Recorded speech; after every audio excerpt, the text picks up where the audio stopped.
Assalamualaikum warahmatullahi wabarakatuh. Salam sejahtera bagi kita semua. Salam pengadaan kepada Bapak Ibu para pelaku pengadaan barang jasa. Salam audit kepada Bapak Ibu para apip, para auditor dimanapun berada. Di Kasiman Brutu Channel kali ini kita berbincang-bincang tentang adanya sebuah pertanyaan dari teman-teman yang mempertanyakan pembangunan sebuah bangunan masjid atau bangunan gereja yang sumber dananya dari berbagai sumber, ada dari pemerintah, ada dari kas rumah ibadah tersebut, ada juga dari bantuan-bantuan umat yang sifatnya tidak mengikat, misalnya dia mengasih semen, memberi pasir, memberi batu atau bahan material lainnya, atau juga bahkan ada yang memberi uang. Pertanyaannya, bagaimana mempertanggungjawabkan ini? Terutama pertanggungjawaban terhadap dana yang berasal dari pemerintah. Misalnya pemerintah telah memberi uang 650 juta dan ada di sana juga telah tertanam uang kas 70 juta, ada juga umat telah memberi 100 semen sak. Dalam hal ini pertanggungjawabannya bagaimana? Apakah pihak pelaksana mempertanggungjawabkan hanya bangunan pemerintah saja tanpa mengikut sertakan dalam SPJ itu sumber-sumber dana lainnya? Dalam hal ini sebelum kita menanggapi, perlu kita sampaikan bahwa setiap uang yang berasal dari pemerintah, apakah namanya hibah ataukah namanya bantuan sosial, wajib dipertanggungjawabkan. Cara pertanggungjawabannya itu sesuai dengan pelaksanaannya. Kita tahu pelaksanaan terhadap bangunan rumah ibadah, baik dia masjid, gereja, atau misalnya pura dan lain sebagainya, itu dilakukan dengan dua cara. Pelaksanaan bangunan itu dengan dua cara. Pertama, dilakukan melalui penyedia. Kalau biasa kita sebut dilaksanakan oleh pemborong atau kontraktor. Yang kedua, dilakukan dengan cara swakelola. Jadi bantuan dari pemerintah itu terhadap rumah ibadah bisa dilakukan dengan swakelola, di mana yang mengerjakan adalah kelompok masyarakat di lingkungan rumah ibadah tersebut. Kalau misalnya di masjid ada BKM-nya, BKM lah yang melaksanakan pembangunan rumah, misalnya kalau masjid tersebut. Jadi itu kalau swakelola. Dalam pelaksanaan swakelola, misalnya terhadap masjid tersebut, maka langkah pertama yang dilakukan oleh pihak BKM adalah membentuk 3 tim di sana, 3 tim organisasi. Organisasi pertama namanya tim perencana. Dialah yang merencanakan berapa bangunan gedung atau bangunan masjid itu secara keseluruhan sampai tuntas. Misalnya butuh 2 miliar dengan sumber dana misal pertama dari umat, kedua dari kas, ketiga dari bantuan pemerintah.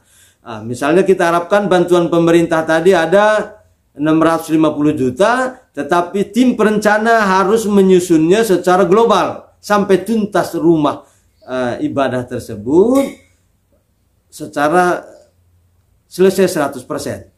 Setelah tim perencana menyusun gambar dan RAB, di dalam RAB juga tercantum tadi kita sebut sumber dananya. Setelah tercantum sumber dananya, maka tim kedua adalah tim pelaksana. Tim pelaksana lah yang melakukan pembangunan. Biasanya kalau di masjid namanya panitia pembangunan masjid. Dalam hal ini dialah tim pelaksana yang mengeksekusi pembangunan ini. Dalam pelaksanaan ini diawasi oleh namanya tim pengawas. Maka tidak mungkin sebuah pekerjaan itu tidak ada tim pengawas. Dan swakelola itu mengharuskan 3 tadi.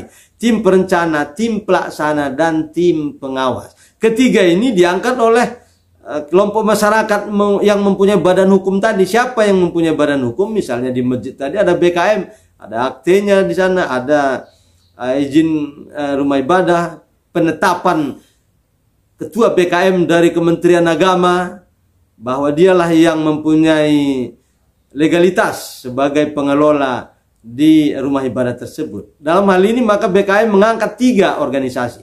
3 organisasi itu membubuhkan tanda tangan di setiap dokumen-dokumen sesuai dengan peruntukannya.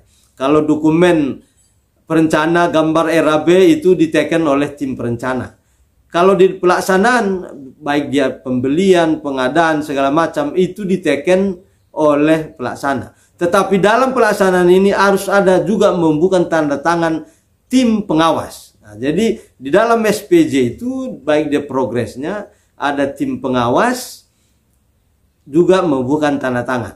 Bagaimana SPJ nantinya dalam hal melaporkan uang pemerintah tadi yang harus disampaikan ke pemerintah, maka di dalam SPJ itu harus secara terukur dan terinci mana yang dipakai untuk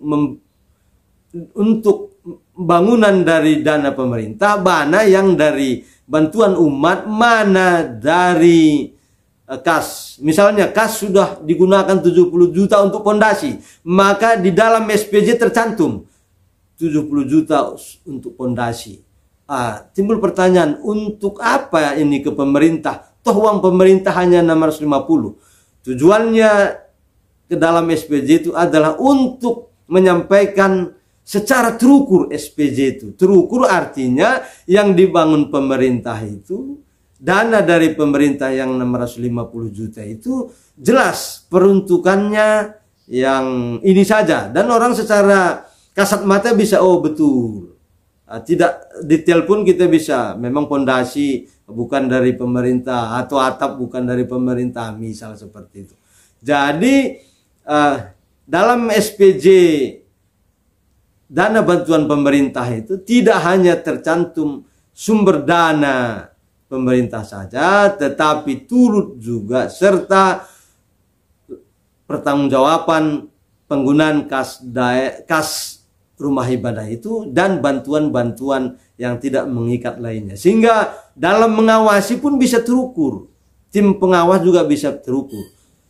Untuk itu kita harapkan menghindari hal-hal tidak diinginkan di belakang hari. Karena persoalan-persoalan hukum itu muncul bukan di hari ini, tapi bisa muncul 5 tahun ke depan. Untuk menjaga hal itu tidak terjadi, maka harus ditertibkan dokumennya. Tertibkan dokumennya. Cara mentertibkan dokumennya itu salah satunya adalah SPJ tidak hanya menyampaikan laporan SPJ yang diberikan pemerintah, tetapi di dalam SPJ itu tercantum juga sumber-sumber dana lain, misalnya kas, rumah ibadah, dan bantuan umat lainnya. Sehingga pihak pengawas bisa mengukur mana untuk yang berasal dari pemerintah, mana bangunan dari kas rumah ibadah, mana bangunan yang dibangun oleh bantuan umat. Timbul pertanyaan, kan bercampur-campur di sana. Justru karena bercampur-campur itulah maka di dalam SPJ dibuat laporan secara terukur sehingga campuran-campuran tersebut tidak menimbulkan kebingungan dalam melakukan pengukuran penggunaan dana pemerintah tersebut. Demikian, salam pengadaan, salam audit. Assalamualaikum warahmatullahi wabarakatuh. Salam sejahtera bagi kita semua.